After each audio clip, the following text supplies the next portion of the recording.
জেনে বুঝে মানলে কুরআন হাফেজ হওয়ার পরে বেহেশতের সুপারিশ পাবো আপন জনের তরে।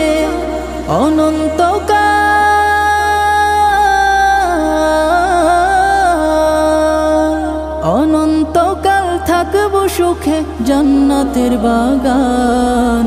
যাদের বুকের মানিক হলো হাফেজে কুরআন, হাফেজে কুরআন, হাফেজে কুরআন।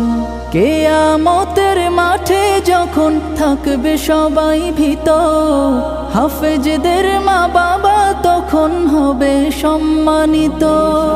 কিয়ামতের মাঠে যখন থাকবে সবাই ভীত, হাফেজদের মা বাবা তখন হবে সম্মানিত।